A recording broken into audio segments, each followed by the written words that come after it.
Sientes que la vida empieza con una deuda que nunca pediste. Abres los ojos al mundo y, desde ese instante, cargas con un peso que no elegiste, la obligación de existir. Creces, te esfuerzas, avanzas, y un día te preguntas, ¿para qué? Si al final todos terminamos igual, arrojados a un destino que nunca aprobamos. Los momentos felices que logras atrapar son tan breves que parecen una burla. Apenas destellos fugaces antes de que vuelva la rutina, el vacío o el cansancio. Si alguna vez has sentido esto, no eres el único. Émile Cioran, el filósofo rumano que hizo de la desesperanza un arte, no solo entendía ese vértigo, lo convirtió en su verdad. Para él, la vida no era una historia de plenitud ni un camino hacia la redención. Era un error repetido millones de veces, un teatro donde todos actúan aunque nadie pidió estar en escena. Y aunque parezca un retrato cruel, en realidad es una invitación a mirar el mundo sin el maquillaje de la esperanza, porque cuando aceptas que nacer no fue una bendición, sino una condena, empiezas a vivir con menos ilusiones y con más lucidez. Esto no es un canto a la rendición ni al nihilismo hueco. Es una llamada a despertar del engaño.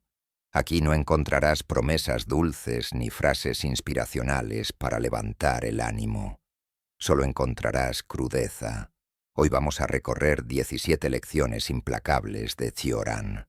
17 verdades que no quieren animarte, pero sí despojarte de ilusiones inútiles. Algunas dolerán, otras incomodarán, y más de una quizá te deje en silencio, enfrentándote a pensamientos que has querido esquivar. Pero si te quedas hasta el final, puede que empieces a mirar tu vida de otra forma. No más ligera, pero sí más tuya. Si estas palabras ya te han removido por dentro, considera apoyar este canal con un like, suscribiéndote o compartiéndolo con alguien que necesite escuchar algo diferente, porque la verdad no es para todos, pero si estás listo para verla de frente, entonces empecemos. Capítulo 1. Nacer no fue un regalo, fue el inicio de la condena. Desde pequeños nos repiten que la vida es un regalo, una oportunidad única, un don que debemos agradecer. Las religiones lo llaman milagro, la sociedad lo llama destino, los padres lo llaman bendición. Pero tarde o temprano, en medio de noches de insomnio o de días en los que nada parece tener sentido, esa certeza se tambalea. ¿De verdad esto es un regalo? Émile Cioran no dudó en responder. No, nacer no es una bendición, sino el error original. El verdadero pecado no fue el cometido en un jardín mítico, sino el simple hecho de haber sido arrojados a la existencia sin permiso. La vida no es un regalo, es una obligación impuesta, y cada día de sufrimiento no hace más que recordarnos que nunca firmamos este contrato. Piensa en ello con frialdad. Tú no pediste estar aquí. No pediste este cuerpo, ni esta familia, ni este tiempo histórico, ni esta mente que se cansa de pensar y se cansa incluso de existir. Fuiste lanzado a un escenario donde las reglas ya estaban escritas, donde la partida ya estaba en marcha antes de que llegaras. Y desde el primer segundo, la factura empezó a correr. Hambre, llanto, incomodidad. No hay un solo nacimiento que no esté marcado por el llanto. ¿Cómo puede llamarse regalo aquello que comienza con un grito de dolor? La mayoría se pasa la vida intentando adornar esta condena. Inventan narrativas, religiones, ideologías, motivaciones. Buscan razones para justificar lo injustificable. Estar aquí. Algunos dicen que vinimos a aprender, otros que vinimos a crecer, otros que somos piezas de un plan mayor. Pero todas esas historias, decía Cioran, son solo sedantes contra el vértigo, porque si quitas esas capas de consuelo, lo que queda es brutal en su sencillez. Estás aquí porque naciste, y naciste sin haberlo querido. Míralo en tu vida cotidiana. Te esfuerzas, trabajas, construyes, amas, luchas. ¿Pero para qué? El desenlace está sellado desde el principio. Enfermedad, deterioro, muerte. Y aunque disfrutes de momentos felices, siempre son frágiles, siempre llevan la sombra de su final. Ese viaje a un lugar hermoso se termina. Ese abrazo que calma se interrumpe. Esa risa que alivia se apaga. Todo está condenado a disolverse. Y cuando miras eso con honestidad, ¿cómo puedes seguir llamando regalo a algo que está programado para desmoronarse? Cioran no lo decía con cinismo gratuito, sino con una lucidez feroz. No se trataba de odiar la vida por capricho, sino de verla sin maquillaje. Para él, la existencia era como un castigo colectivo en el que todos compartimos la misma culpa, haber nacido. Y sin embargo, lo más absurdo es que no hay culpables. Nadie lo eligió, nadie lo pidió. La vida se reproduce a sí misma como un mecanismo ciego, y nosotros somos sus víctimas. Claro, esta visión incomoda. Nos hiere porque desmonta las ilusiones con las que intentamos sostenernos. Pero ¿qué pasa si la aceptamos? Si dejamos de fingir que nacer fue un acto de bondad y lo asumimos como lo que fue, un accidente inevitable, un error cósmico sin autor. Tal vez, paradójicamente, esa aceptación nos libere de la necesidad de justificarlo todo. Tal vez, si dejamos de preguntarnos ¿por qué estoy aquí? Y aceptamos simplemente que lo estamos, podamos vivir con una lucidez distinta, menos ingenua, más sobria. Imagínate caminar con esa conciencia. No esperas que la vida te dé lo que nunca prometió. No la llamas regalo, no la llamas bendición. La miras como es, un terreno difícil, irregular, que no está diseñado para tu comodidad. Eso no quita el dolor, pero lo quita del terreno de la traición. No hay engaño, no hay ofensa personal, solo hay lo inevitable. Y cuando dejas de luchar contra esa inevitabilidad, tu sufrimiento cambia de forma. Ya no es una decepción que te rompe, sino un acompañante que reconoces. Esto no convierte a Cioran en un profeta del nihilismo vacío. Al contrario, lo convierte en un realista extremo. Al llamar al nacimiento el primer error, nos despoja de la ilusión, pero también nos entrega una claridad brutal. No tienes que justificar tu existencia con grandes logros, ni con proyectos eternos, ni con ficciones de propósito absoluto. Ya estás aquí, y eso basta para explicar todo lo demás. Y en esa desnudez, en esa crudeza, aparece una extraña forma de libertad, la de vivir sin pedirle a la vida que sea un regalo. Quizá ese sea el núcleo de la filosofía de Cioran.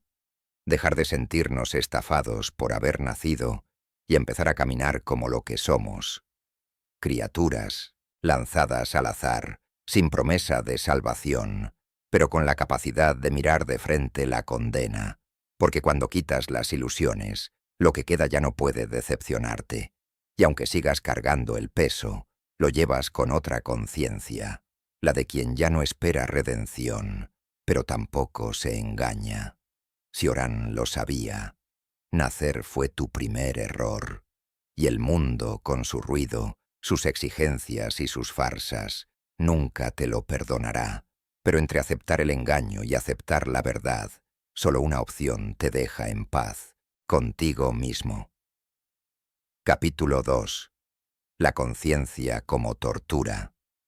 Hay animales que viven, sufren y mueren, pero no parecen maldecir su destino.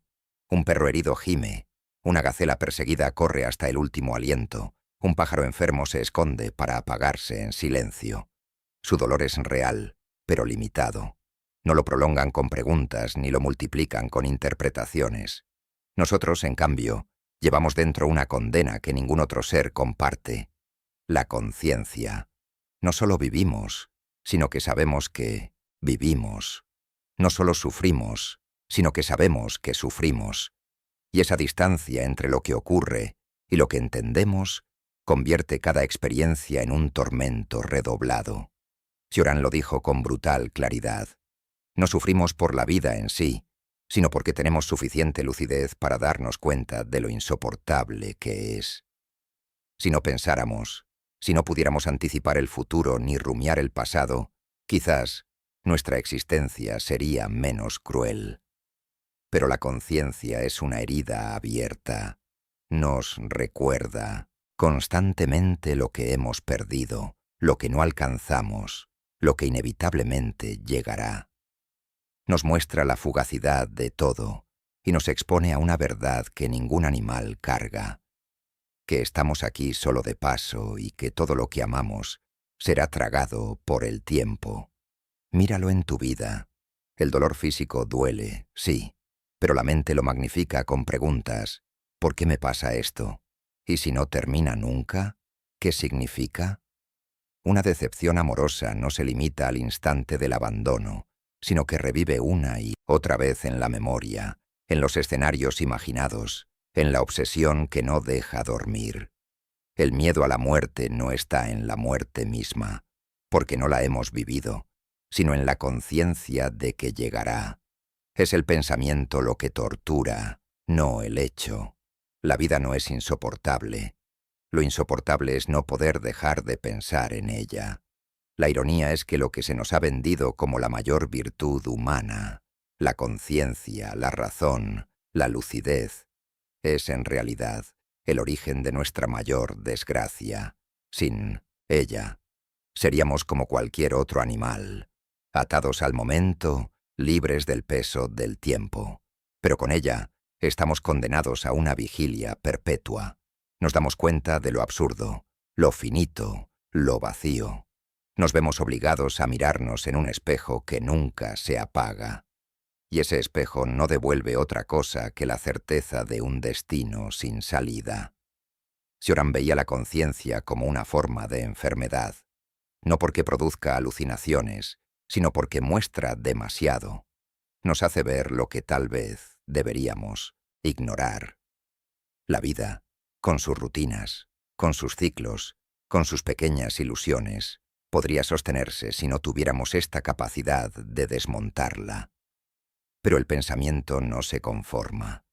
Destruye cada consuelo apenas lo encuentra. Es como un ácido que corroe cualquier certeza, cualquier fe, cualquier propósito. Y al final, solo queda lo que siempre quiso ocultar: el vacío. Muchos intentan escapar de este tormento apagando la mente con distracciones. Trabajo constante, entretenimiento, religión, drogas, relaciones que llenan el silencio. Pero todas esas huidas son temporales, porque basta un instante de soledad, una noche larga, un despertar inesperado, para que la conciencia regrese y te susurre lo que estabas intentando callar. Que nada de lo que haces cambia lo esencial. Estás vivo sin haberlo pedido, condenado a desaparecer sin remedio y obligado a soportar la lucidez de saberlo. La conciencia es un verdugo paciente. No necesita gritar. Te acompaña cada día, recordándote que todo lo que construyes está marcado por la caducidad. Te hace sospechar que incluso tus alegrías son máscaras, breves anestesias para seguir caminando. Y en sus momentos más crueles, te obliga a mirar de frente la pregunta que casi nadie quiere pronunciar. ¿Vale la pena? Pero aquí está lo extraño, lo que hace de Cioran un pensador distinto. Al mismo tiempo que denunciaba la conciencia como tortura, encontraba en esa misma lucidez una forma de dignidad. Porque sí, pensar duele, pero también es lo único que nos salva de vivir engañados. Es un veneno y, a la vez, el único antídoto contra las ilusiones que infantilizan. Sufrir por pensar es pagar el precio de no conformarse con cuentos. Y en ese sufrimiento hay algo de noble, algo que nos separa de la pasividad de las bestias.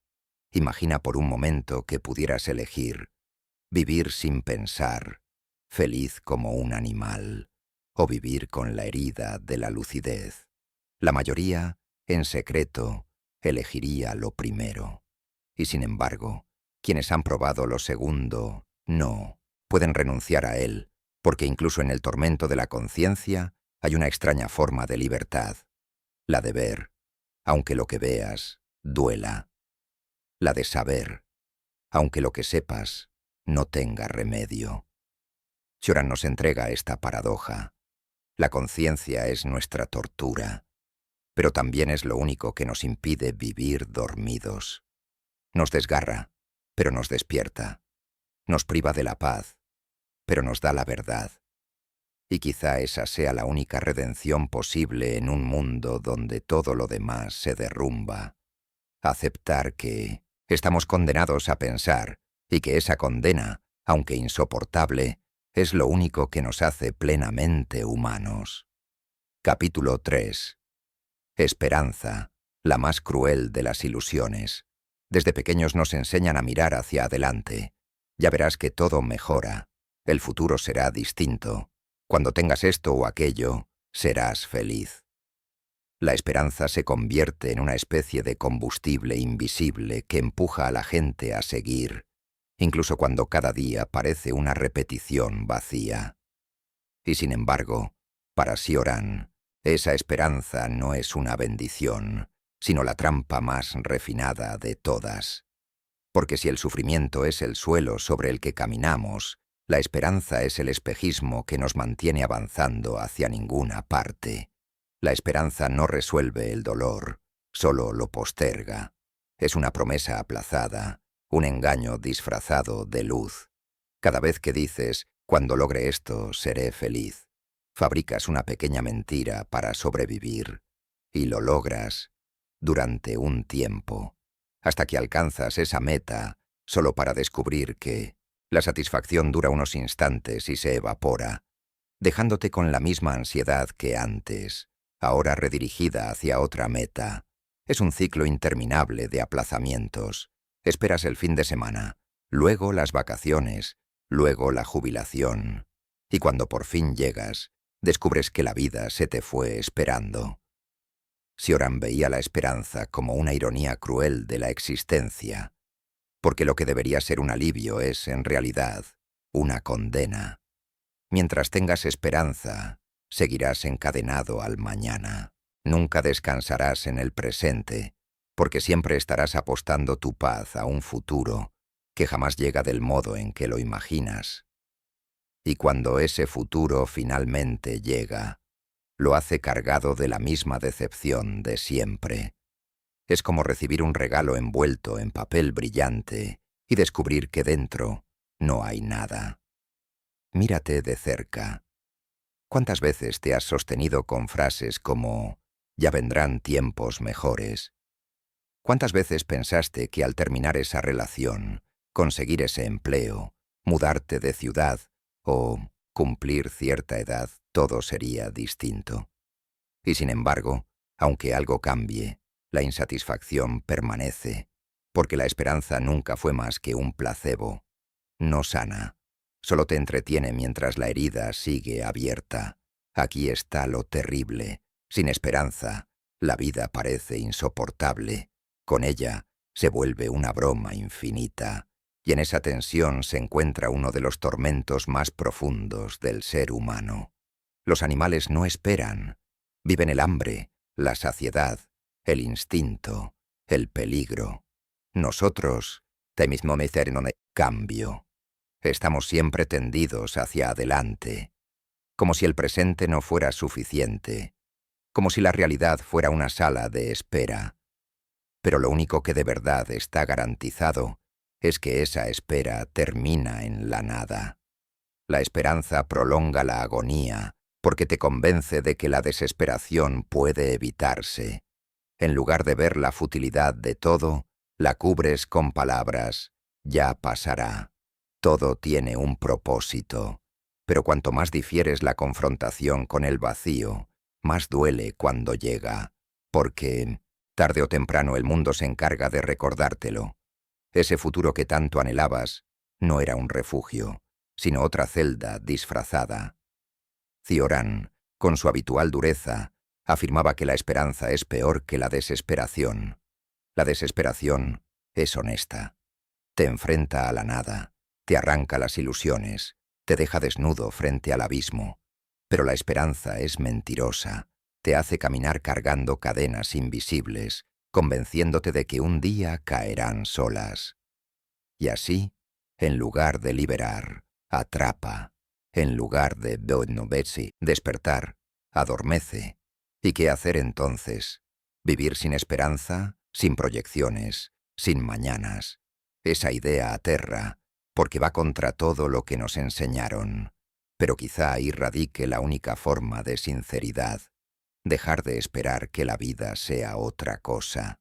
Renunciar a la obsesión de que lo que falta dará sentido. No porque eso elimine el sufrimiento, sino porque evita la decepción constante de posponer la vida. La esperanza es cruel porque siempre juega con ventaja. Esquiva el presente para prometer un mañana. Y sin embargo, ese mañana nunca existe. Cuando llega, ya es otro presente, marcado por las mismas limitaciones. Vives persiguiendo una sombra que se estira a medida que te acercas, hasta que un día descubres que la carrera ha terminado, y lo único que de verdad tuviste fue el camino que nunca supiste habitar. Cioran no ofrece salidas fáciles. No dice que debas mantener viva la esperanza, ni tampoco que la apagues del todo. Su lucidez está en mostrarte la trampa, entender que, mientras esperes, estarás en deuda con la vida, y que tal vez la única forma de dignidad sea soltar la ilusión, aunque duela, y atreverte a estar aquí, sin garantía, sin promesas, sin mañana será mejor. Porque en ese vacío, aunque arda, al menos hay verdad.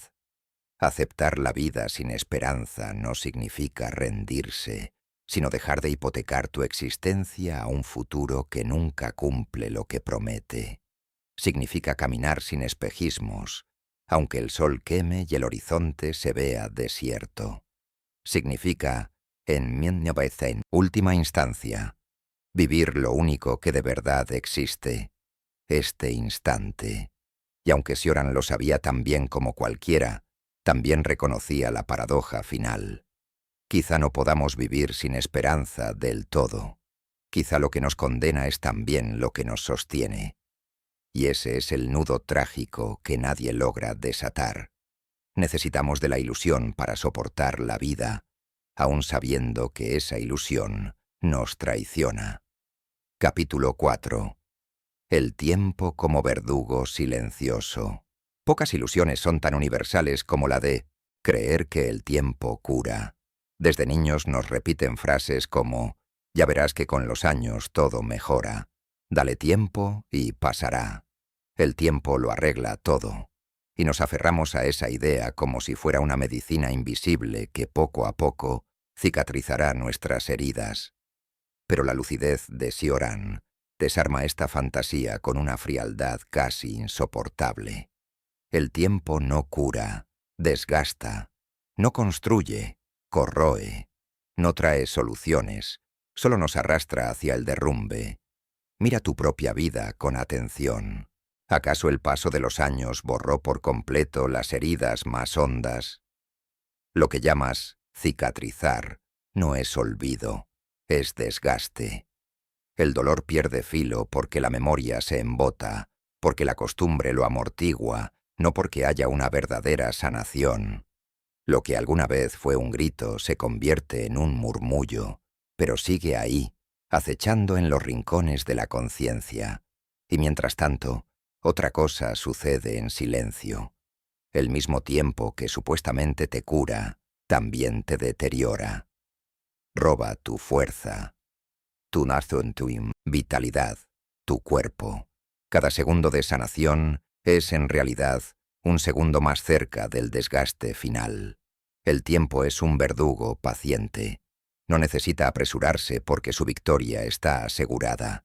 Día tras día, nos acompaña como una sombra invisible. Te levantas, haces tus planes, luchas, trabajas, amas, esperas, y mientras tanto, el reloj sigue marcando su sentencia. No hay pausa ni tregua. Incluso en los momentos más felices, el tiempo sigue devorando. Y esa es quizá la crueldad más grande. Nos deja disfrutar instantes de luz, pero siempre bajo la certeza de que serán breves. Cioran veía en el tiempo una paradoja trágica. Por un lado, es lo único que nos permite experimentar. Sin él, no habría vida, ni recuerdos, ni historias. Pero por otro, es la fuerza que nos niega la permanencia, que convierte cualquier logro en humo, que reduce toda grandeza al polvo. Por eso decía que lo que llamamos esperanza no es más que un modo de cederle poder al tiempo. Esperamos que el mañana traiga soluciones, pero lo que en realidad trae es más desgaste. Cada año que pasa no solo suma experiencia, también resta posibilidades. No es acumulación, es erosión. Piensa en cómo vivimos, calculando el futuro, organizando planes, proyectando sueños a meses o décadas. Todo bajo el supuesto de que el tiempo es un aliado. Pero cuando miras hacia atrás, descubres que lo que parecía abundancia era, en realidad, pérdida. Los años que pasaron ya no regresan. Lo que dejaste para más adelante ahora es irrecuperable. Y lo que aún esperas alcanzar, si llega, lo hará en un cuerpo más cansado, en una mente más desgastada. El tiempo es un crédito que se cobra con intereses imposibles. Lo más cruel es que no sentimos al verdugo directamente. Su acción es lenta, invisible, silenciosa. No escuchamos sus pasos, pero están siempre ahí, borrando poco a poco lo que somos. A veces se revela de golpe, cuando descubres una arruga que antes no estaba, cuando la salud falla, cuando alguien cercano desaparece. Pero la mayor parte del tiempo actúa en silencio, como un veneno de dosis diarias. Y es justamente esa lentitud lo que lo hace más devastador. No hay defensa posible contra algo que nunca se detiene. El mito de que el tiempo lo cura todo es, en el fondo, una anestesia colectiva. Nos repetimos esa frase para no mirar de frente la erosión constante. Pero Cioran nos invita a esa lucidez incómoda. Entender que el tiempo no está de nuestro lado, que no suma, resta, que no resuelve, disuelve, y que nuestra vida, vista con brutal honestidad, no es otra cosa que un proceso de deterioro continuo, disfrazado de experiencia. Aceptar esto no es fácil. De hecho, es insoportable para muchos, como vivir sabiendo que cada segundo no es ganancia, sino pérdida. Pero aquí está la diferencia entre el autoengaño y la lucidez. El autoengaño te promete una cura que nunca llega. La lucidez te prepara para el derrumbe inevitable. Y aunque duela, esa preparación da una forma extraña de fuerza. Te permite vivir sin esperar milagros del tiempo, sin hipotecar tu paz en un futuro inexistente. Imagina que el tiempo es un río que no puedes detener. Puedes engañarte pensando que sus aguas limpian tus heridas, pero en realidad solo te arrastran más lejos de la orilla, hacia la desembocadura final. Lo único que puedes hacer es aceptar el flujo y dejar de creer que en algún punto del trayecto todo cambiará. Porque no hay cambio que detenga al río, solo hay claridad para dejar de esperar lo imposible. El tiempo, ese verdugo silencioso, no necesita violencia para derrotarnos, solo necesita seguir su curso, y lo hará, nos guste o no. La pregunta es, ¿vivirás anestesiado con la ilusión de que cura, o vivirás lúcido, sabiendo que todo lo que te da, lo cobra con creces? Esa es la elección que Cioran pone frente a nosotros. No es cómoda, pero sí es verdadera. Capítulo 5. La enfermedad de ser alguien. Desde pequeños nos enseñan a ser alguien, a construir un nombre, una identidad, un lugar en el mundo. Nos repiten que debemos diferenciarnos, destacar, dejar huella. Y lo hacemos, estudiamos, trabajamos, luchamos por sostener una imagen que nos dé sentido. Pero detrás de ese esfuerzo hay una trampa silenciosa. Cuanto más nos aferramos al yo, más insoportable se vuelve la vida. porque la identidad, lejos de ser un refugio, es una prisión. El yo no es un núcleo sólido, sino una ficción que nos repetimos cada día, una historia que inventamos para dar continuidad a lo que en realidad es un flujo constante de experiencias, emociones y pensamientos. Pero creemos en ella como si fuera una verdad absoluta. Decimos, yo soy esto, yo pienso aquello, yo merezco lo otro. Y cada afirmación levanta muros invisibles que nos aíslan y nos pesan. Lo que creemos que nos define, en realidad, nos encierra. Cioran veía en la conciencia del yo una enfermedad, la incapacidad de existir sin la carga de saberse a uno mismo. Un animal vive, actúa, siente hambre o miedo, pero no necesita definirse. Su dolor es inmediato, pero limitado. Nosotros, en cambio, convertimos cada experiencia en un espejo. No sufrimos solo porque algo duele, sino porque ese dolor lo asociamos con nuestra identidad.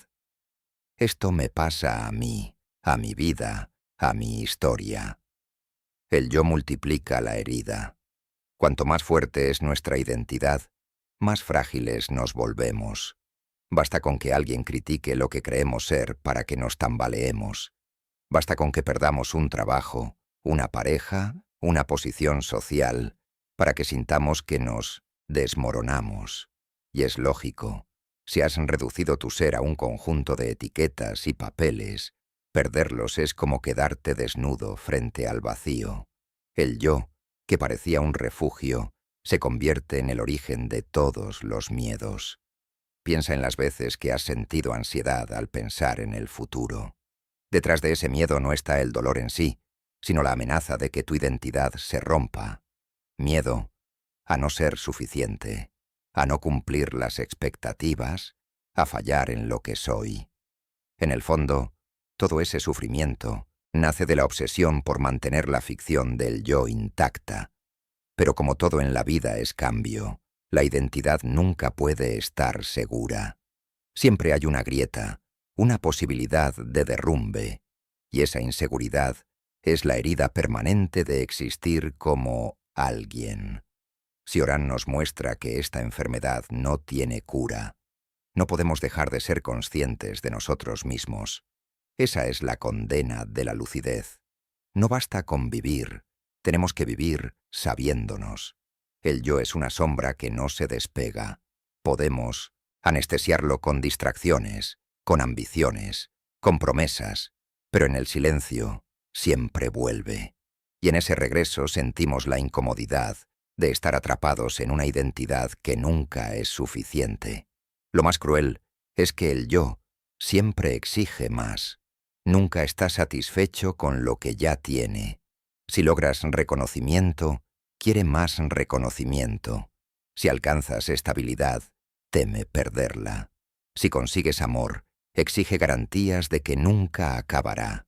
Y como la vida jamás puede ofrecer certezas absolutas, el yo vive en estado de hambre permanente. Es un estómago que no conoce la saciedad. Imagina al yo como un traje demasiado estrecho. Al principio te da forma, te sostiene, te hace sentir protegido, pero con el tiempo empieza a asfixiarte. Cada movimiento se vuelve pesado, cada respiración limitada. Sin embargo, sigues aferrado a él porque piensas que sin ese traje no eres nadie. ¿No ves que lo que te impide moverte con libertad es precisamente lo que crees que te define? Aceptar esta enfermedad no significa renunciar a tu identidad de inmediato, ni volverte un ser vacío. Significa ver el yo como lo que es, una construcción frágil, inestable, que no puede darte seguridad definitiva. Esa claridad, por dura que sea, te libera un poco del peso. Ya no necesitas defender con tanto dramatismo tu imagen, ni vivir obsesionado con validaciones externas. Puedes respirar en la grieta que queda cuando entiendes que nunca habrá una identidad perfecta ni completa. Cioran no ofrece consuelo aquí. No dice que podamos escapar del yo, ni que exista una salida definitiva. pero sí abre un espacio de lucidez. Reconocer que gran parte de nuestro sufrimiento no viene del mundo, sino de esta prisión interna que llamamos identidad. Y aunque no podamos destruirla, podemos dejar de alimentarla con ilusiones. Podemos vivir sin esperar que el yo se convierta en algo estable, porque esa estabilidad nunca llegará. El yo es la enfermedad de ser alguien. Una enfermedad incurable, sí, pero también una verdad que al ser aceptada puede volverse más ligera, porque cuando dejas de tomarte tan en serio la ficción de ser alguien, la vida se abre, aunque sea por instantes, como lo que siempre fue, un flujo sin dueño, un movimiento sin centro, y tal vez en esa grieta de anonimato momentáneo se esconda una forma distinta de libertad. Capítulo 6. El tedio como núcleo de la existencia. Si el dolor es la evidencia de que la vida nos hiere, el tedio es la prueba de que, incluso cuando no duele, sigue siendo insoportable. Cioran lo entendió con una claridad que resulta casi cruel. El aburrimiento no es un accidente pasajero, no es un capricho de la mente o un simple no tener nada que hacer. Es el núcleo de la existencia, la señal inequívoca de que nada en este mundo tiene la capacidad de llenarnos por completo. Cuando sufrimos, al menos tenemos un motivo claro: una pérdida, una enfermedad, una traición. Pero cuando el dolor calla y nos encontramos en calma, aparece un vacío que nos resulta todavía más inquietante. Ese vacío es el tedio, y lo que revela es devastador, que la vida, despojada de sus dramas, de sus urgencias y de sus luchas, carece de sentido intrínseco. El aburrimiento es el silencio incómodo que aparece cuando la música del sufrimiento se detiene. No es casualidad que el ser humano huya del tedio con tanta desesperación. Llenamos nuestra vida de ruido, de tareas, de compromisos, de pantallas, de distracciones. Le tememos al momento en que no hay nada que hacer, porque en 1908 ese instante se abre un espejo insoportable, el de la inutilidad de todo esfuerzo.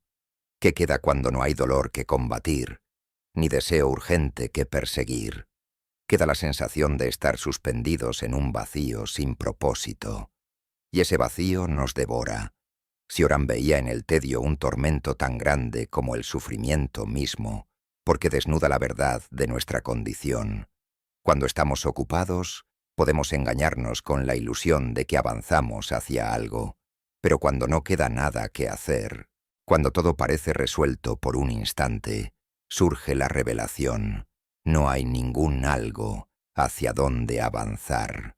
Todo lo que construimos es un círculo que vuelve al mismo punto, y lo único que cambia es nuestra manera de entretenernos para no mirar el vacío de frente. Imagina a alguien que lo ha conseguido todo: estabilidad económica, reconocimiento, una vida cómoda sin grandes sobresaltos. A ojos externos, debería sentirse pleno. Pero cuanto más segura es su vida, más se insinúa el aburrimiento. El problema no es la falta de cosas, sino la imposibilidad de que esas cosas llenen la grieta que llevamos dentro. El tedio surge como un recordatorio de que no hay satisfacción total posible, de que todo placer es breve y de que cada logro se convierte tarde o temprano en costumbre. Y lo que ayer parecía un triunfo, mañana no es más que rutina. Este es el círculo cruel del tedio. Nos empuja a desear constantemente algo nuevo, porque lo ya alcanzado pierde su brillo. Pero cuando lo nuevo llega, se convierte enseguida en lo viejo. El ciclo de la novedad es la estrategia con la que intentamos engañar al vacío, pero no importa cuántas veces lo repitamos. El aburrimiento siempre regresa, paciente, como un verdugo que no se cansa. Cioran llamaba a esta sensación la evidencia más clara de nuestra condena existencial, porque mientras el dolor puede explicarse como una consecuencia natural de estar vivos, el tedio revela que incluso sin dolor, la vida sigue siendo insoportable. Es como Si el universo nos dijera, no importa lo que logres, lo que experimentes o lo que acumules, nada te bastará. Y esa constatación hiere más que cualquier golpe.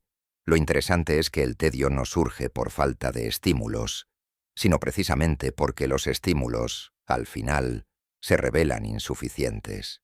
Es la señal de que hemos tocado los límites de lo que el mundo puede ofrecernos. Por eso, incluso las personas que tienen todo lo que desean, no pueden escapar de él.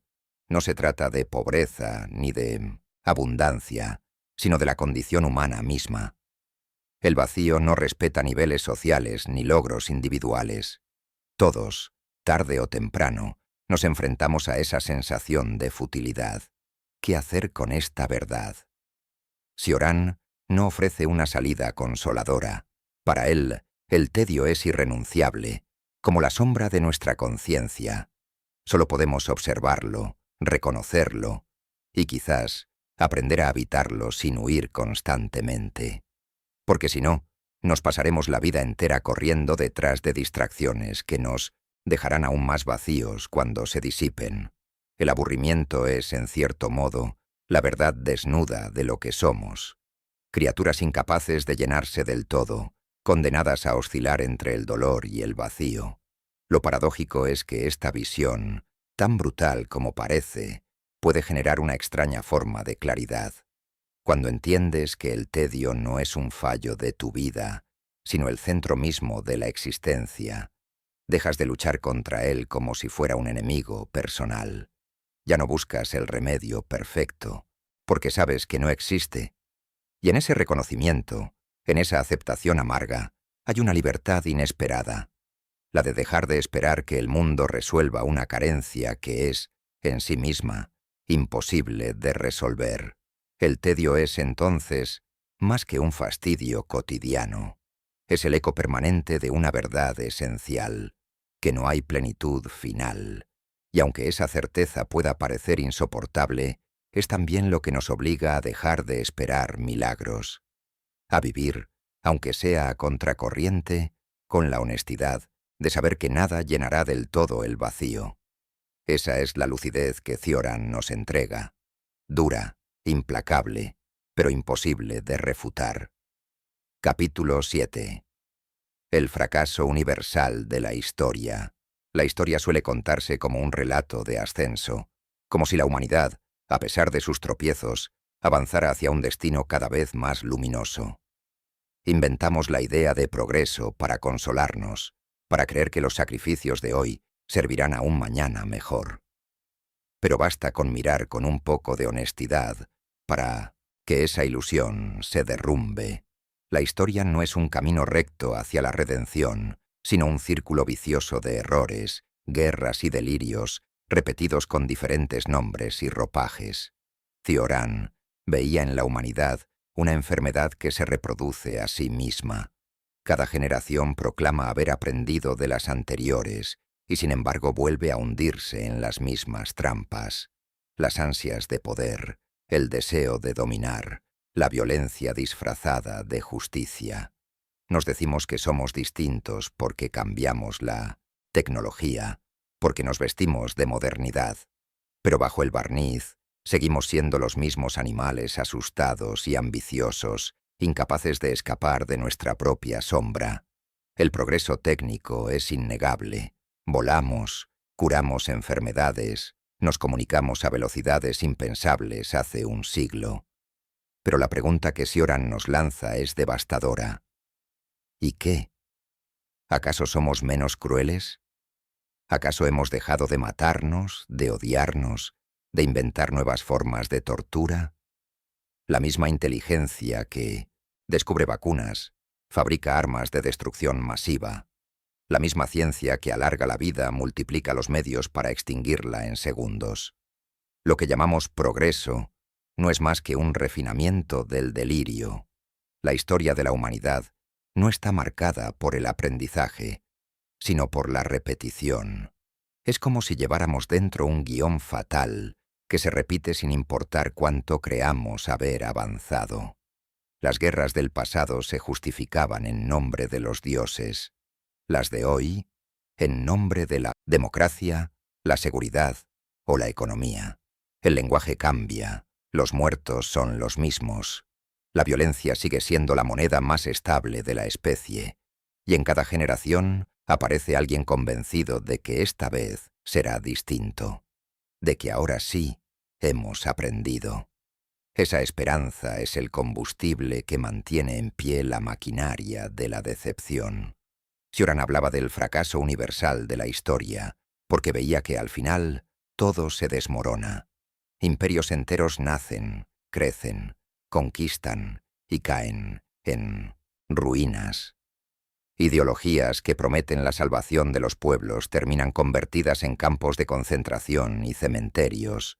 Revoluciones que se inician con cantos de libertad acaban instaurando tiranías nuevas. No hay victoria definitiva, solo variaciones del mismo derrumbe.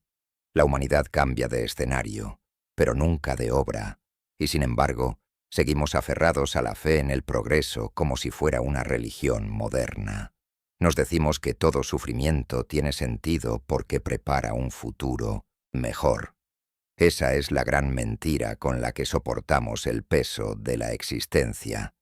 Pero si uno observa con frialdad, lo que encuentra es un desfile interminable de errores que se reciclan con nombres nuevos. Cada siglo cree haber superado al anterior, pero termina repitiéndolo bajo otras máscaras. Este fracaso no es parcial ni corregible, es universal.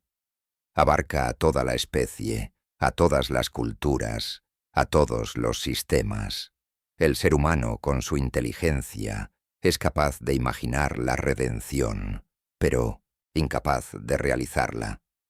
Y tal vez esa contradicción sea su condena más cruel. Saber que podría aspirar a algo distinto, pero estar atrapado en la imposibilidad de alcanzarlo. La historia, entonces, no es un ascenso, sino una rueda que gira sin cesar. Y cuanto más rápido gira, más vértigo provoca.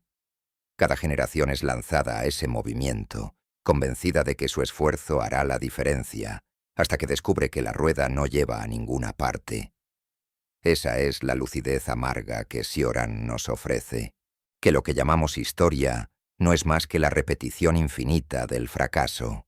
Aceptar esto no significa caer en la inacción, sino abandonar la ilusión. Significa dejar de esperar que lo colectivo nos redima, que el futuro pague nuestras deudas, porque la historia no nos debe nada. Y en ese reconocimiento puede haber, aunque suene extraño, una forma de alivio. El alivio de dejar de esperar milagros colectivos.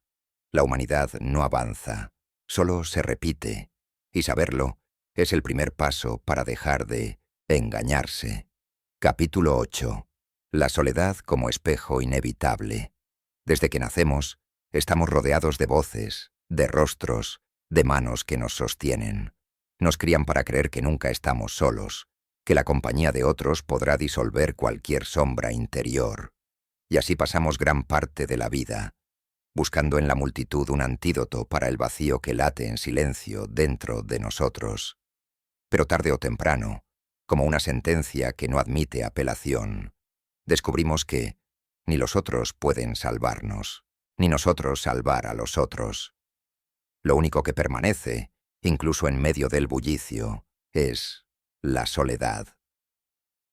Cioran entendía la soledad no como un accidente, ni como una desgracia ocasional, sino como la condición esencial del ser.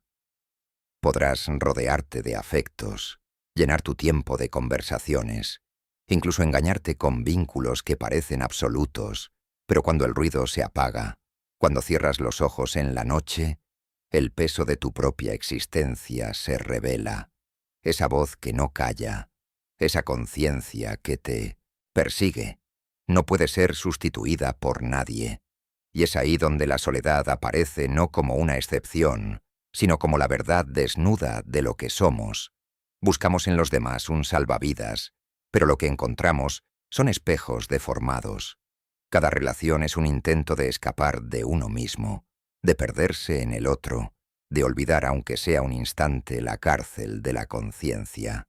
Sin embargo, Cuanto más nos entregamos a esa ilusión, más cruel se vuelve el retorno, porque por más intensa que sea la compañía, siempre hay un momento en que el otro no basta, y entonces la soledad se impone como un espejo, uno en el que vemos reflejada nuestra imposibilidad de fundirnos por completo con alguien más. La soledad duele porque nos recuerda lo irrompible del límite que nos separa de los demás. Ningún abrazo, ningún diálogo, ningún amor puede borrar esa frontera invisible. Podemos acercarnos, rozarnos, compartir fragmentos de vida, pero nunca atravesar del todo la distancia que nos separa. Ni siquiera en los vínculos más profundos logramos escapar del hecho de que, al final, habitamos una celda personal de la que nadie puede sacarnos. Cioran decía que convivimos con una paradoja cruel. Necesitamos a los otros para sobrevivir, pero nunca podrán colmar la herida esencial que llevamos dentro. De ahí nace la frustración, la ansiedad, incluso la desesperación. Amamos con la esperanza de disolvernos, de dejar de ser una isla, pero en cada gesto, en cada fracaso afectivo, descubrimos que seguimos siendo irremediablemente nosotros, encerrados en una piel que nadie más habita. La soledad no solo está en la ausencia de compañía, también se revela en medio de la multitud. Puedes estar rodeado de miles, sonreír, conversar, ser escuchado, y sentir al mismo tiempo un vacío insoportable. Esa sensación de no ser comprendido del todo, de que tus pensamientos más oscuros, tus miedos más íntimos, no pueden ser compartidos sin deformarse. Ese abismo entre lo que sientes y lo que puedes expresar es otra forma de soledad, quizá la más cruel, porque te recuerda que el lenguaje nunca alcanza para tender un puente completo. Aceptar la soledad como destino no es resignarse a una vida árida, sino reconocer lo que siempre ha estado ahí. Porque cuando entiendes que nadie podrá salvarte, dejas de cargar sobre los demás una expectativa imposible. Y cuando asumes que tampoco podrás salvar a nadie, liberas a los otros de la ilusión de que tu presencia bastará para llenar sus vacíos. Esa aceptación, aunque amarga, trae consigo una forma de honestidad radical, la de mirar la existencia tal como es, sin maquillaje sentimental. La soledad entonces se convierte en un espejo inevitable. En él vemos no solo nuestra fragilidad, sino también nuestra verdad más íntima. No hay atajos, no hay fugas, no hay compañía que anule ese reflejo. Y aunque duela, también puede ser un lugar de lucidez, el punto donde dejamos de engañarnos con falsas promesas y empezamos a habitar de verdad nuestra propia piel. Cioran no ofrecía consuelo, pero sí claridad. Nos recordaba que, si bien los otros son necesarios, nunca serán suficientes, y que tal vez la verdadera libertad consista en aceptar esa insuficiencia sin desesperar, porque al final la soledad no es un accidente que llega de vez en cuando, es la condición que nos acompaña desde el principio hasta el último instante, y negarla solo la hace más cruel. Capítulo 9. Dios. Ausencia y silencio.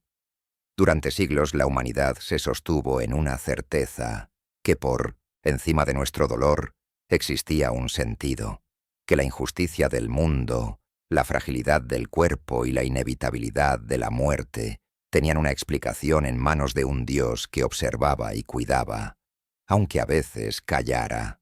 Ese horizonte, aunque construido sobre dogmas, ofrecía un refugio. Podía ser severo, podía exigir sacrificios, pero era un relato que protegía al hombre de la intemperie del sinsentido. Con la muerte de Dios, proclamada por Nietzsche y vivida con desesperación por Cioran, ese refugio se derrumbó, y lo que quedó no fue libertad, sino vacío. Cioran intuía que la desaparición de Dios no nos había liberado, como soñaban los modernos, sino que nos había arrojado a una soledad aún más devastadora. Ya no existe un juez que garantice justicia. Ya no hay un propósito secreto esperando ser revelado.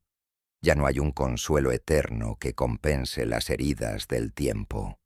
Lo que queda es el cielo callando, una inmensidad sin respuesta, donde el hombre grita su desesperación sabiendo que su voz se extingue en el mismo instante en que es pronunciada. El silencio de Dios no es un espacio neutral, es un eco que magnifica nuestra propia desolación. Algunos pensaron que con la caída de lo sagrado llegarían el progreso, la razón y la autonomía. Pero lo que emergió fue otra clase de vacío, más cruel porque no tiene remedio, el sinsentido absoluto. La fe podía ser una ilusión, pero era una ilusión que protegía. Sin ella, la desnudez de la existencia se muestra en toda su crudeza. En esa desnudez no hay épica, solo el vértigo de lo insignificante. Cioran lo vivía como una herida abierta. Dios ha muerto, sí, pero su sombra nos persigue. No podemos volver a creer con inocencia, pero tampoco podemos escapar del hueco que su ausencia dejó. Es como haber vivido toda la infancia en una casa iluminada, y de pronto alguien apaga la luz para siempre. Uno puede seguir moviéndose, seguir viviendo, pero la oscuridad pesa. Esa oscuridad no solo nos rodea, también se mete dentro de nosotros. El silencio divino no se manifiesta únicamente en la pérdida de fe. Se hace presente en cada súplica no escuchada, en cada dolor injusto, en cada muerte sin explicación. Cuando un niño muere, cuando la enfermedad destruye sin motivo, cuando la guerra arrasa a inocentes, el vacío de Dios se vuelve insoportable. Si existiera, podría responder, pero como no lo hace, su ausencia retumba con más fuerza que cualquier palabra. Algunos intentan llenar ese hueco con nuevas religiones. El culto al progreso, la adoración al éxito, la fe en la ciencia como salvadora definitiva. Pero para Cioran, todo eso son sucedáneos frágiles, ídolos modernos que tarde o temprano revelan su impotencia. La ciencia explica, pero no consuela. El progreso promete, pero no cumple. La ideología organiza, pero no sana. Y detrás de todos esos intentos se alza, inmutable, el mismo silencio. Lo trágico es que el hombre moderno, sin Dios, se ha quedado con preguntas sin respuesta y con dolores sin sentido. Antes, podíamos soportar el sufrimiento porque lo leíamos como una prueba, como un peldaño hacia la salvación. Ahora el sufrimiento solo es sufrimiento, sin propósito, sin redención, sin nada. Y es en ese despojo donde el grito de Cioran se vuelve más actual. Vivimos en un universo indiferente y no hay voz que conteste a la nuestra. Pero este silencio también tiene otra cara, porque al aceptar que no hay respuesta, que no hay nadie escuchando, se abre una lucidez feroz. Es cierto, no hay Dios que nos proteja, pero tampoco hay Dios que nos vigile. No hay destino escrito, ni culpa heredada, ni pecado eterno. Solo queda la intemperie, y aunque esa intemperie duela, también nos enfrenta con lo único que realmente tenemos, el instante, la frágil chispa de estar vivos sin garantías. Cioran nunca celebró la ausencia de Dios. No veía en ella liberación, sino condena. Sin embargo, en ese mismo reconocimiento de lo insoportable, nos dejó una enseñanza. No llenar el silencio con falsas certezas. No inventar ídolos de yeso para calmar la angustia. Mirar el vacío de frente, aunque queme, porque quizá la verdadera honestidad no está en creer ni en negar, sino en aceptar que el cielo está mudo, y que aún así seguimos gritando. Capítulo 10. El amor. Ternura rota por el tiempo. El amor, en la mirada de Cioran, no es un milagro eterno ni una promesa de salvación, sino un respiro condenado a deshacerse. No importa con cuánta intensidad llegue ni con cuánta devoción lo abracemos, el tiempo, siempre, encuentra la forma de desgarrarlo. Al principio lo sentimos como un fuego que todo lo ilumina, como un refugio contra la hostilidad del mundo. Pero esa llama, inevitablemente, empieza a arder con menos fuerza. Lo que ayer era asombro se convierte en costumbre. Lo que era pasión se convierte en rutina. Y lo que parecía eterno termina reducido a un recuerdo que apenas podemos sostener sin dolor.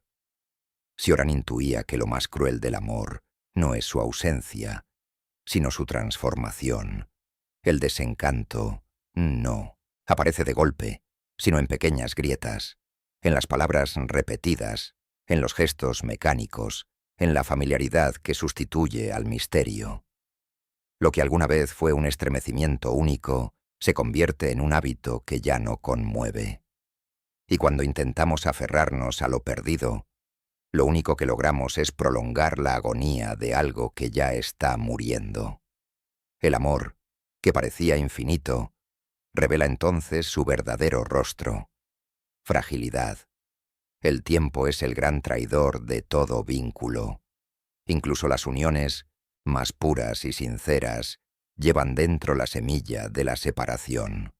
Puede ser la muerte, puede ser la indiferencia, puede ser simplemente la fatiga de dos almas que ya no logran sorprenderse. Ningún sentimiento, por más profundo que sea, está a salvo de la erosión. En el fondo, amar es aceptar una condena, la de entregar nuestro corazón a lo perecedero, sabiendo que tarde o temprano se romperá.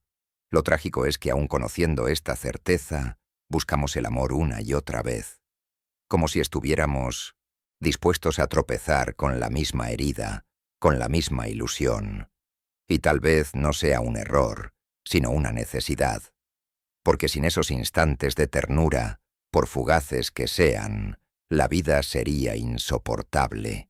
El problema es que confundimos el instante con la eternidad y olvidamos que lo único que puede ofrecernos el amor es un respiro, nunca una salvación. Sioran nos deja frente a esta paradoja. No amar sería condenarse al vacío, pero amar es aceptar la mutilación inevitable de lo que amamos. Amar es ver morir, lentamente, lo que un día sentimos como absoluto. Amar es aprender a sostener la ternura sabiendo que se romperá. Quizás por eso, para él, el amor nunca es una victoria, sino una tregua hermosa, sí, pero que se deshace en las manos como arena. Y lo más lúcido que podemos hacer no es aferrarnos a la ilusión de que durará para siempre, sino aprender a respirar dentro de su fugacidad, a mirarlo como lo que realmente es, un paréntesis en medio del derrumbe. Capítulo 11. El cuerpo como prisión. El cuerpo no es un regalo, es una condena. Lo recibimos al nacer como si fuera un refugio, pero pronto descubrimos que es la primera y más cruel de las cárceles. Sioran lo sabía. Todo dolor, toda humillación, toda derrota comienza en la carne. Desde los primeros instantes de vida lo sentimos: hambre, frío, cansancio, fiebre, heridas, cansancio infinito. La carne nos recuerda a cada paso que nunca somos libres, que todo lo que sentimos y pensamos está atado a este conjunto de nervios y huesos que un día nos fallará. El cuerpo es nuestra celda, y la conciencia es el guardián que no nos permite olvidar que estamos encerrados en ella. Cada dolor físico es un recordatorio de que el derrumbe ya está en curso. La enfermedad no es un accidente, sino la verdad del organismo manifestándose. No hay cuerpo que no esté condenado al deterioro. Los años desgastan la piel, los músculos, la memoria. La fuerza se apaga, la resistencia se reduce, la respiración se vuelve pesada. Lo que alguna vez fue juventud se convierte en una lenta decadencia hasta que la carne termina traicionándonos del todo. Sioran lo expresaba con brutalidad. No necesitamos imaginar un infierno, lo llevamos puesto. El problema es que incluso cuando el cuerpo parece estar sano, nunca deja de ser una amenaza. La fatiga, el dolor, el miedo a enfermar, la fragilidad que nos acompaña aunque la neguemos, todo eso late como una sombra constante.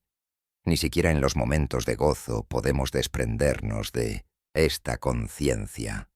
Amar, reír, viajar, lograr. Todos esos tienen un cuerpo que tarde o temprano nos pasará la factura. Y lo más cruel es que lo sabemos. Sabemos que esta cárcel no tendrá salida más que el derrumbe final. Sioran veía en el cuerpo la paradoja más hiriente. Sin él no podríamos experimentar nada, ni siquiera el amor, ni siquiera la belleza. Pero precisamente porque existe, todo lo que experimentamos lleva consigo una dosis de dolor, de cansancio, de límite. Vivimos porque tenemos cuerpo, pero precisamente por tenerlo sufrimos. Queremos huir de la carne, pero ella es el único lugar donde podemos estar. No hay escape. La vida entera es una condena a sentir la materia que nos aplasta y nos encierra. Cuando la medicina promete salud, lo que en verdad promete es aplazar lo inevitable.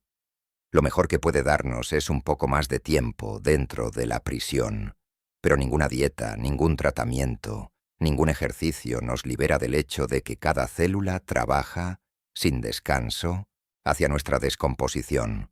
El cuerpo nunca perdona, y la enfermedad es su lenguaje.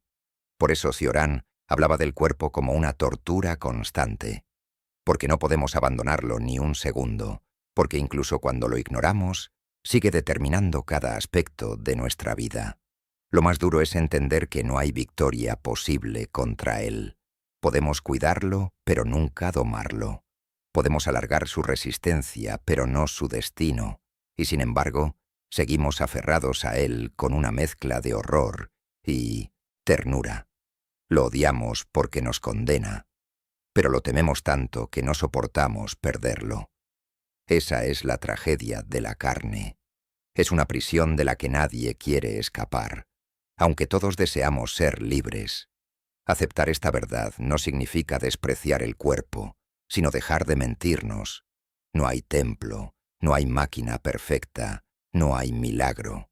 Solo hay una prisión que se va deteriorando poco a poco, y nuestra conciencia obligada a mirar cómo las paredes se desmoronan cada día más. Ese es el espectáculo que llamamos vida. Ver la ruina progresiva de lo único que tenemos para estar en el mundo. Capítulo 12. El insomnio. Vigilia en el infierno. Si el cuerpo es una prisión, el insomnio es el momento en que sus barrotes se hacen más visibles. Para Cioran, las noches sin dormir eran una de las experiencias más puras del infierno. No poder escapar ni siquiera en el sueño, quedar atrapado en una vigilia que no concede tregua. Porque mientras otros se entregan al descanso y a la inconsciencia reparadora, el insomne queda condenado a enfrentar su propia mente en la más cruel de las soledades. Es entonces cuando se revela con claridad que existir es un castigo sin pausa.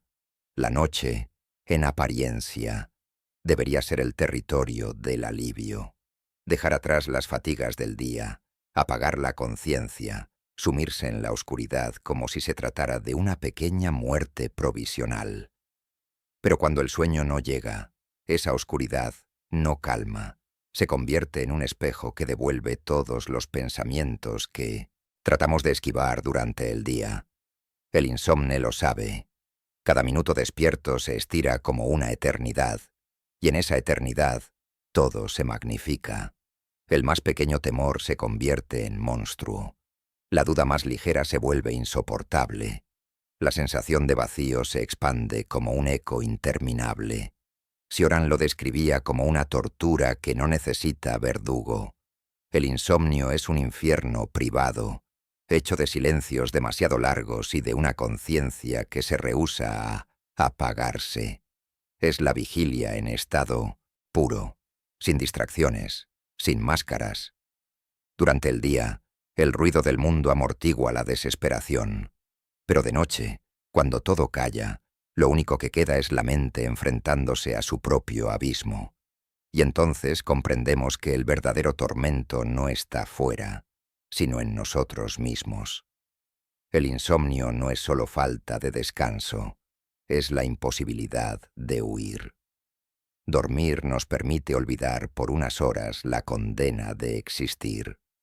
Nos ofrece la ilusión de una pausa, de un respiro. Pero cuando esa pausa se niega, la existencia se vuelve insoportable. No hay tregua, no hay escape. Y lo más cruel es que ni siquiera el cansancio extremo garantiza la rendición. El cuerpo pide dormir, la mente suplica dormir, y sin embargo, permanecemos despiertos, clavados en la lucidez como si alguien hubiera decidido castigarnos precisamente con lo que más quisiéramos evitar: pensar sin descanso. Cioran encontraba en esas noches interminables la confirmación de que no hay redención posible, porque si ni el sueño, esa concesión mínima que la naturaleza da para soportar la vida, está garantizado, entonces no queda nada en lo que confiar. El insomnio arranca las últimas ilusiones de consuelo. Nos deja frente a frente con la crudeza de existir sin anestesia. Cada hora de vigilia es una herida abierta que sangra lentamente. Y el amanecer no trae alivio, sino la certeza de que empieza un nuevo día cargado de fatiga y vacío. Lo más perverso del insomnio es que convierte la conciencia en enemiga.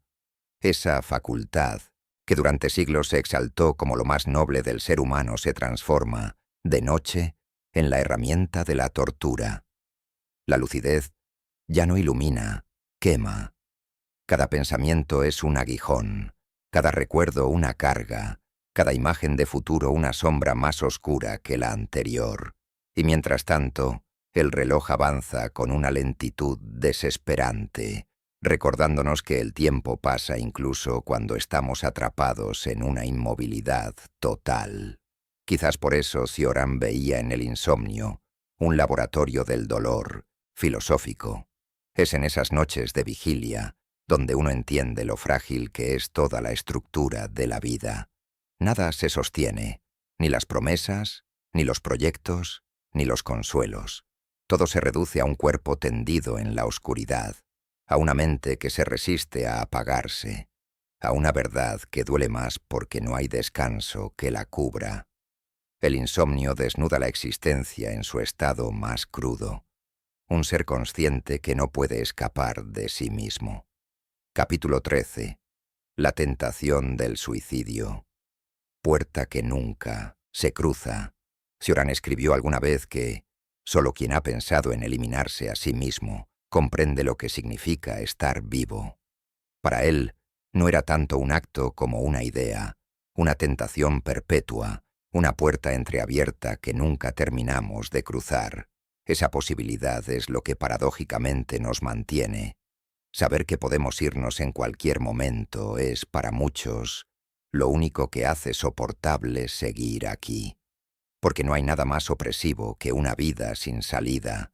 Y el suicidio, incluso en su forma meramente imaginada, funciona como una válvula secreta. Nos recuerda que, aunque todo nos falte, aunque el mundo se derrumbe, hay al menos una libertad que nadie puede arrebatarnos, la de no seguir. Esa idea, lejos de ser un signo de desesperación pura, se convierte en una especie de consuelo oscuro. El solo hecho de pensarlo ya produce alivio. Es como mirar a la muerte no con miedo, sino con la extraña calma de quien sabe que tiene en sus manos el interruptor de la luz. Cioran no romantizaba este pensar, pero tampoco lo condenaba. Lo trataba como una presencia constante, como un fantasma que camina a nuestro lado y nos recuerda que siempre hay una puerta de salida, aunque rara vez se abra de verdad. Porque lo curioso es que, aunque muchos lo contemplan, pocos lo llevan a cabo. La tentación no se consuma, se convierte en compañía. Es esa sombra que, en los días más oscuros, susurra: Puedes terminar con esto cuando quieras, y solo con oírla, uno encuentra la fuerza suficiente para seguir un poco más. Esto revela una paradoja brutal. No es el acto lo que sostiene a tantos, sino su posibilidad. La libertad de morir se convierte en la razón de seguir viviendo. Sin esa puerta, la vida sería una cárcel absoluta, un encierro insoportable. Pero sabiendo que está ahí, incluso los días más insoportables adquieren otra textura. No obstante, Cioran reconocía el doble filo de esa tentación, porque así como da alivio, también puede corroer. Pensar demasiado en la muerte voluntaria es como jugar con un veneno. Puede darte paz, pero también puede matarte lentamente. Es vivir con una carta bajo la manga que nunca decides jugar, y esa indecisión misma puede convertirse en un tormento.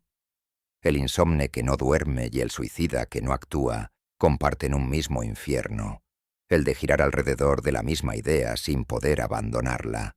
En el fondo, la tentación no habla tanto de morir como de vivir, porque lo que buscamos no es dejar de existir, sino dejar de sufrir. Queremos que el peso se alivie, que la conciencia se calle, que la vida no duela tanto, y dejar de vivir aparece como el atajo definitivo, el único que no falla. Pero precisamente porque es definitivo, la mayoría lo deja en suspenso. Nos acercamos a esa puerta, la tocamos, la imaginamos, pero no la cruzamos. La mera cercanía ya transforma nuestra relación con el mundo. Cioran lo entendía como nadie. Saber que puedes morir es lo que te permite soportar vivir. Es una ironía cruel, pero también una de las verdades más profundas. No es el amor, no es la fe, no es la esperanza lo que sostiene a algunos, sino esa certeza oscura de que la vida no tiene poder absoluto sobre ellos, que en cualquier momento, con un gesto mínimo, podrían poner fin a todo. Esa es la verdadera libertad, la que no necesita realizarse para ser real. Y quizás por eso, aunque Cioran habitó en el borde mismo del abismo, nunca se lanzó del todo, porque al final la tentación de desaparecer no es un fracaso, sino una forma de resistencia. Es el recordatorio de que, aunque la vida sea insoportable, aún conservamos un poder sobre ella, el poder de decidir si seguimos soportándola o no. Y mientras esa posibilidad exista, hay algo en nosotros que prefiere seguir, no por esperanza, no por ilusión, sino por una especie de desafío silencioso, aceptar el dolor, sabiendo que en cualquier momento podríamos apagarlo. Quitarse la existencia, entonces, no es la negación de la vida, sino su espejo más sincero, una puerta que se abre cada vez que pensamos en ella, y que sin embargo casi nunca cruzamos. Una tentación que no nos destruye, sino que nos recuerda que la decisión última está en nuestras manos. Y ese recordatorio, oscuro pero liberador, es a veces lo único que nos permite aguantar un día más. Capítulo 14. La lucidez como maldición. Se suele hablar de la lucidez como de un don, como si ver el mundo con claridad fuera un privilegio reservado para unos pocos. Pero Cioran lo sabía. La lucidez no es un premio, es una condena. Porque quien ve demasiado claro no puede encajar en el teatro de la vida. No puede fingir entusiasmo en medio del vacío, ni creer en promesas que ya reconoce como ilusiones gastadas. La lucidez arranca el velo y nos deja frente a un mundo desnudo, sin maquillaje, sin esperanzas cómodas. Y lo que vemos en ese estado no siempre es soportable. El hombre común se refugia en ficciones. La idea de progreso, de justicia, de amor eterno, de trascendencia, son mentiras necesarias, pero mentiras al fin. Sin ellas, la vida se haría insoportable para la mayoría. Porque lo humano no se sostiene solo en lo real. Necesita ilusiones para amortiguar el peso del existir. Quien es lúcido, en cambio, ya no puede servirse de esos narcóticos. Ve a través de ellos. Y al ver, Pierde el derecho a compartir los entusiasmos colectivos. Mientras los demás celebran, él percibe la sombra. Mientras los demás confían, él escucha el eco de la caída.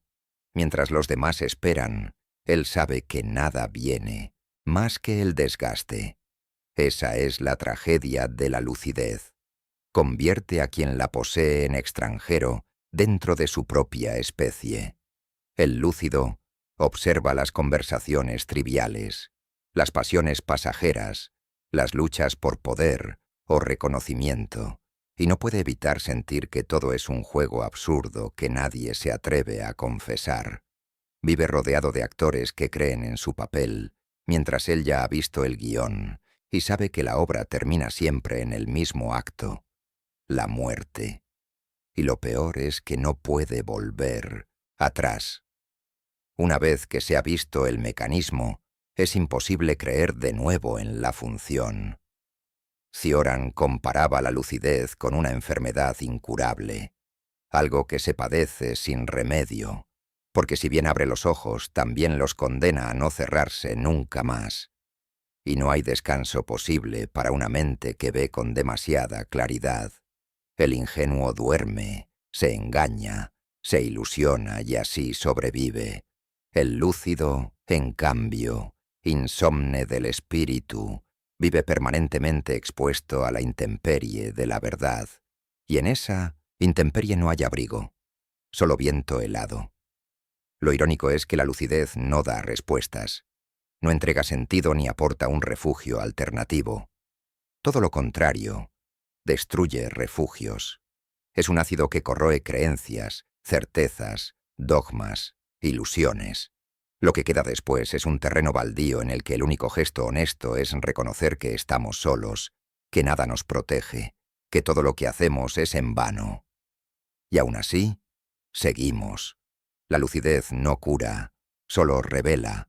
Algunos dirían que esta visión es derrotista, pero lo cierto es que la lucidez no es una elección, no es algo que se pueda abandonar a voluntad.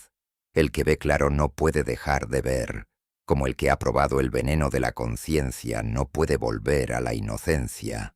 Y aquí reside su carácter de maldición, no poder regresar a la ignorancia, ese estado que, aunque ingenuo, hace la vida más llevadera. Cioran no celebraba su lucidez, la sufría. En ella veía la raíz de su desarraigo, de su imposibilidad de participar en el mundo como los demás. Porque el lúcido no solo percibe la futilidad de la existencia, sino que también comprende que nada de lo que haga lo salvará. Y al comprenderlo, pierde la capacidad de entregarse de lleno a cualquier causa, proyecto o pasión. Es como si siempre hubiera una voz al fondo de su mente recordándole: esto también pasará, esto también se derrumbará, esto también terminará en nada. La lucidez, entonces, no es un privilegio, sino un castigo disfrazado, un estado en el que se paga el precio de ver demasiado, el precio del desarraigo, de la soledad, de la imposibilidad de creer en lo que los demás creen. Y sin embargo, quizá haya en ella un tipo distinto de dignidad, la de aquel que, aunque quebrado por la claridad, se rehúsa a volver a la mentira, que aunque sepa que la verdad es insoportable, no acepta anestesiarse con ilusiones baratas. Al final, la lucidez no salva, pero tampoco traiciona. Es un peso insoportable, sí, pero también la única forma de no vivir completamente dormido. Y aunque sea maldición, tal vez sea también la última fidelidad que nos queda. Ser fieles a lo que vemos, aunque nos duela, aunque nos deje fuera de lugar, aunque nos convierta en exiliados dentro de nuestra propia vida. Capítulo 15. La farsa de la felicidad. La palabra felicidad se pronuncia con tanta ligereza que parece haber perdido todo peso. Está en anuncios, en discursos, en conversaciones banales y en los consejos que repiten una y otra vez que el sentido de la vida es ser feliz. Pero Cioran veía en esa insistencia algo sospechoso. Cuanto más se habla de felicidad, menos real parece, porque ¿qué clase de verdad necesita ser afirmada sin cesar, como si al repetirla pudiera volverse cierta. Quizás precisamente esa, la que no existe más que en la ilusión. Quienes proclaman su felicidad lo hacen como quien levanta un escudo frente al vacío, una forma de convencerse de que su vida tiene un sentido, de que todo esfuerzo ha valido la pena, de que no se equivocaron en el camino. La felicidad para la mayoría no es una experiencia genuina, sino una narración con la que se protegen de la desesperación. Si lo piensas, ¿cuándo fue la última vez que alguien, en silencio, sin espectadores, se dijo a sí mismo con sinceridad: «¿Soy feliz?» Lo común es lo contrario, que esa proclamación ocurra frente a otros, como un acto de exhibición. No es un sentimiento íntimo, sino un disfraz social. Cioran entendía que la felicidad solo puede sostenerse desde la ignorancia o la distracción. Quien es verdaderamente consciente, quien ha mirado de frente la fragilidad de la existencia, sabe que nada puede garantizar una dicha permanente. Porque lo que llamamos felicidad, en realidad, no es más que un instante de tregua, un paréntesis entre dos tormentas. La plenitud absoluta que tanto se busca es, en esencia, una quimera, y aún así seguimos persiguiéndola, como si admitir su inexistencia fuera insoportable. El problema no es desear momentos de calma o de alegría. Eso es humano, inevitable. El problema surge cuando convertimos esos instantes fugaces en el centro de nuestra vida, como si fueran alcanzables de forma estable.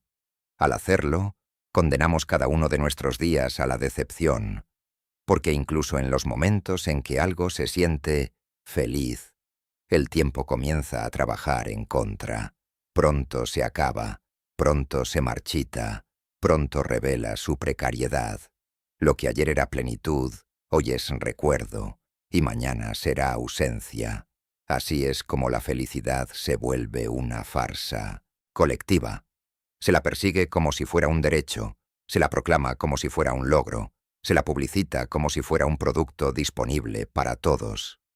Pero en el fondo, esa obsesión con ser feliz es solo otra estrategia de negación, un mecanismo para distraernos del hecho de que la vida, por sí misma, no ofrece ningún estado definitivo de satisfacción.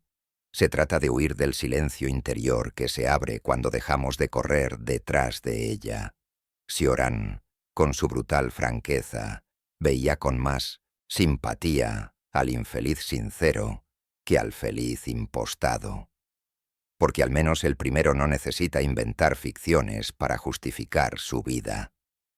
El infeliz que asume su estado vive más cerca de la verdad, aunque duela. Mientras que el que proclama felicidad desde los balcones del mundo no hace más que aumentar la farsa general en la que todos participan, la de fingir que la vida, con sus dolores, su desgaste y su fin inevitable, puede ser redimida con un par de sonrisas y frases optimistas. Lo que se llama felicidad, en la mayoría de los casos, es simple distracción. Es no mirar demasiado de cerca el desastre que nos rodea ni la condena que nos espera. Es entretenerse, anestesiarse, llenar el tiempo con ocupaciones que mantengan a raya las preguntas insoportables. Y cuando alguien dice, «soy feliz», lo que realmente está diciendo es, «he encontrado un modo de distraerme lo suficiente como para no pensar en lo que soy y hacia dónde voy». Pero esa distracción tiene un límite. El día en que algo se rompe, un cuerpo enfermo, una traición, una pérdida, un accidente, la máscara de la felicidad se desploma. Y es entonces cuando se revela la verdad, que no estábamos cimentados en nada sólido, que esa felicidad era apenas una pintura sobre un muro agrietado. La prueba de ello es la facilidad con que tantos que parecían plenos caen en la desesperación cuando la vida les recuerda su fragilidad. Porque la verdadera fuerza no está en declararse feliz, sino en poder vivir sin esa necesidad de afirmarlo. Cioran jamás ofreció un remedio frente a esta farsa, porque su filosofía no estaba hecha de curas, sino de diagnósticos. Lo máximo que admitía era que, tal vez, el humor negro y la ironía sean formas de sobrevivir a la imposibilidad de ser feliz. Reírse de la desgracia, burlarse de la farsa, aceptar la imposibilidad y aún así seguir caminando. Ese podría ser el único consuelo, pero siempre desde la conciencia de que la felicidad, tal como la entendemos, es un mito social, un espejismo, que solo funciona mientras no se lo mire demasiado de cerca. Al final, la verdadera pregunta no es si somos felices, sino cuánto estamos dispuestos a vivir sin esa ilusión.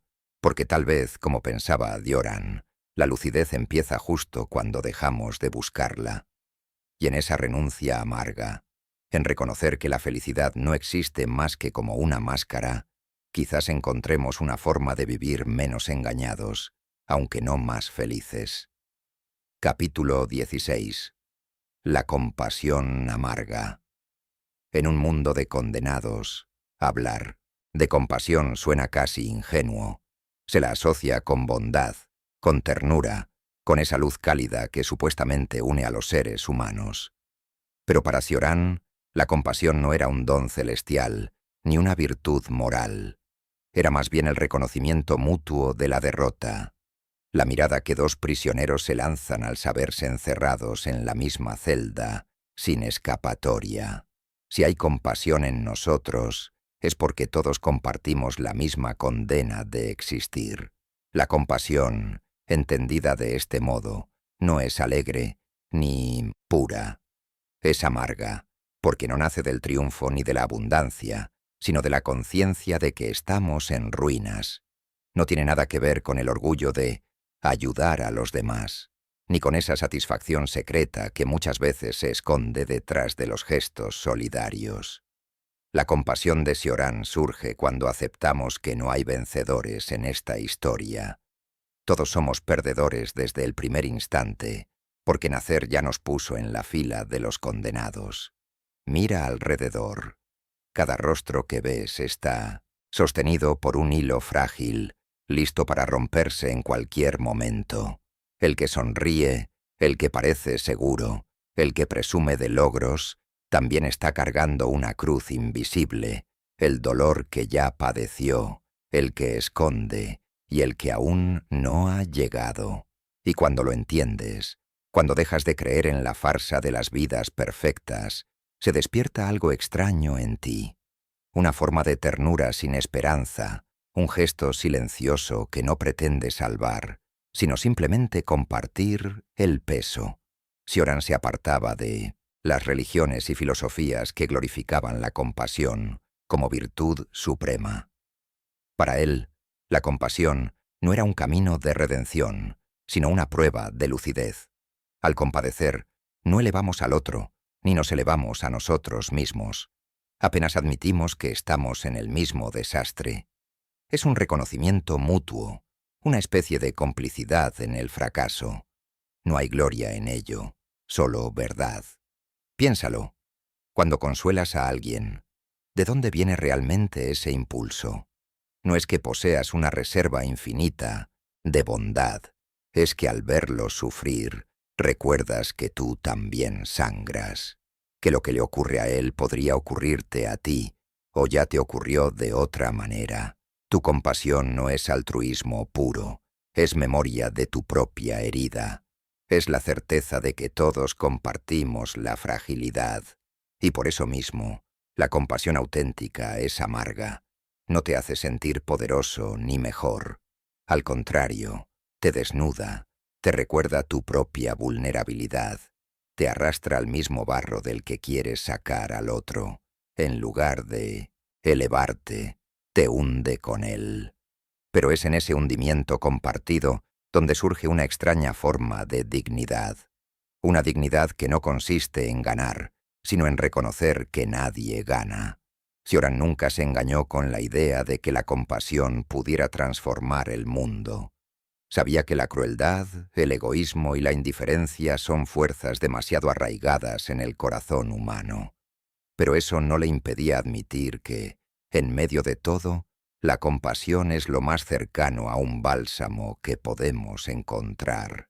No cura, no salva, no cambia el destino, pero alivia, aunque sea por un instante, el peso insoportable de existir.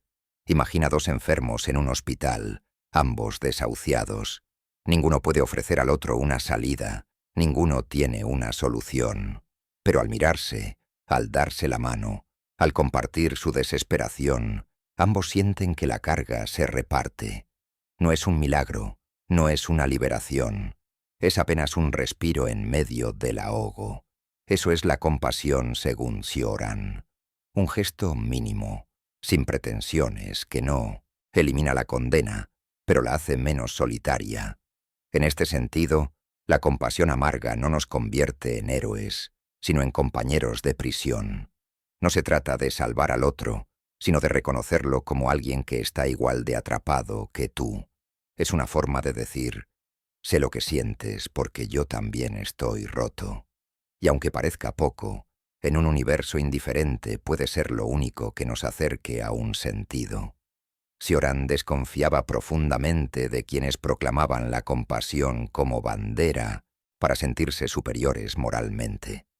Para él, la verdadera compasión era silenciosa, casi invisible, porque no buscaba nada a cambio, ni siquiera la aprobación del propio corazón. Era el simple acto de compartir la desesperación. Y en eso, paradójicamente, hay una grandeza que supera a la felicidad o al éxito. La grandeza de saberse humano sin adornos. En un mundo donde todos estamos condenados, la compasión es lo más cerca que podemos estar de la fraternidad. No una fraternidad alegre, sino lúgubre. No una alianza de héroes, sino de fracasados conscientes. Y sin embargo, tal vez sea lo único que nos impide caer del todo en la desesperación absoluta. Porque incluso en la más oscura de las celdas, un gesto de compasión puede encender una chispa, no de esperanza, sino de compañía. Y a veces, eso basta para seguir respirando. Capítulo 17. Aceptar la imposibilidad. Última forma de libertad. Toda la vida hemos sido educados con la idea de que hay que luchar, conquistar, superar.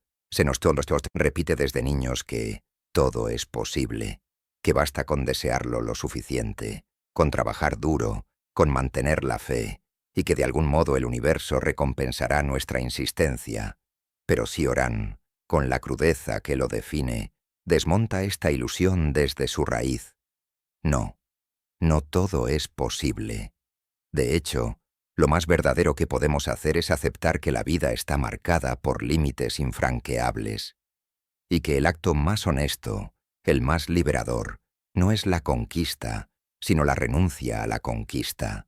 Aceptar la imposibilidad no significa rendirse en el sentido común del término, como quien se abandona a la apatía. Significa, más bien, dejar de negociar con lo imposible.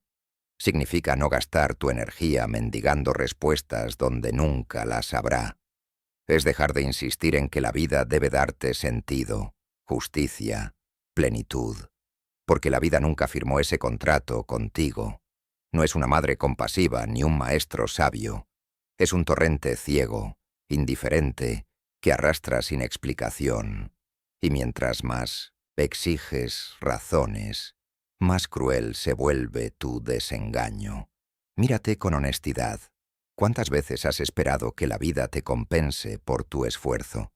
¿Cuántas veces has creído que el dolor tiene que tener un propósito? Esa fe secreta que ni siquiera te atreves a confesar, es la misma que prolonga tu sufrimiento.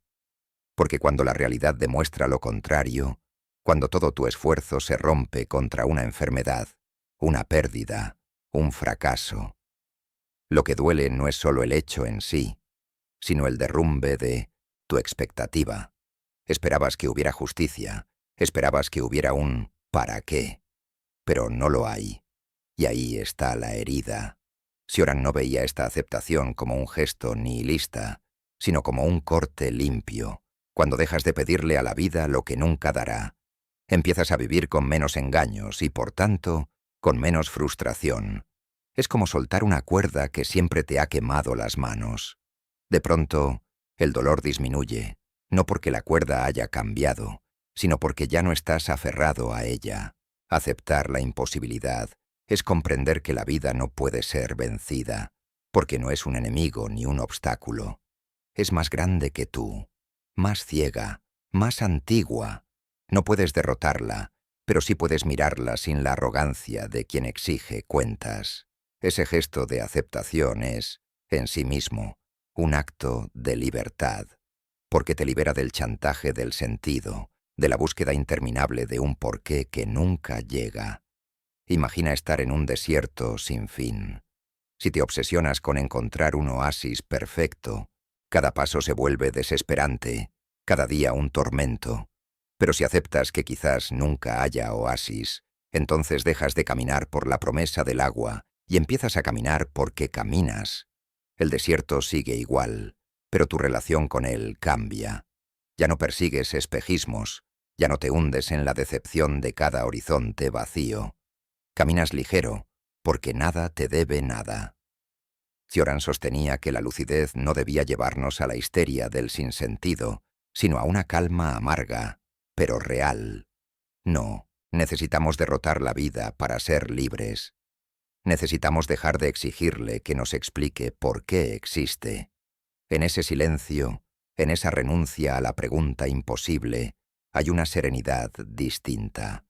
No es la serenidad de quien encuentra respuestas, sino la de quien ya no las persigue. Aceptar la imposibilidad también significa aceptar tu propia imposibilidad. No serás todo lo que imaginaste. No tendrás todo lo que anhelaste. Tu yo, tan cuidadosamente construido, también se desmoronará. Y, sin embargo, al soltar esa exigencia de grandeza, se abre un espacio nuevo, el espacio de simplemente ser, sin adornos ni promesas. La libertad no está en lograrlo todo, sino en no estar encadenado al deber de lograrlo. La paradoja de esta enseñanza es que la verdadera libertad surge justo cuando aceptas que no puedes ganar. Es la libertad del condenado que deja de golpearse contra los barrotes y, al hacerlo, descubre que puede al menos caminar dentro de su celda sin sangrarse las manos. No es la libertad que soñabas. No es la libertad grandiosa de los discursos heroicos. Es una libertad menor, pero más real, la de no pedirle a la existencia lo que nunca dará. Cioran lo intuía con claridad. La vida es una imposibilidad sostenida por instantes de ilusión. Quien lo acepta deja de ser esclavo de esa ilusión. Puede seguir viviendo, sí, pero con otra mirada. Una mirada que ya no busca justificarlo todo, que ya no persigue finales felices, que ya no se aferra a la idea de que todo pasa por algo. Quizás nada pase por nada. Y sin embargo, aquí estamos.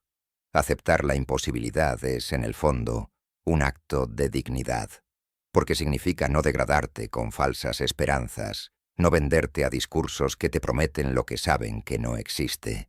Significa sostenerte en pie frente al vacío, sabiendo que el vacío no se llenará. Y aún así, vivir. En un mundo donde todos buscan un sentido, ser capaz de decir no hay, es la última forma de coraje. Y en esa renuncia amarga, en ese silencio sin respuestas, se esconde la única libertad auténtica que podemos alcanzar. Después de recorrer estas 17 lecciones, lo que queda no es alivio ni esperanza. Lo que queda es un espejo roto que nos devuelve la crudeza de existir. Cioran nunca quiso ser un profeta de la salvación. No ofreció recetas, ni promesas, ni fórmulas para escapar.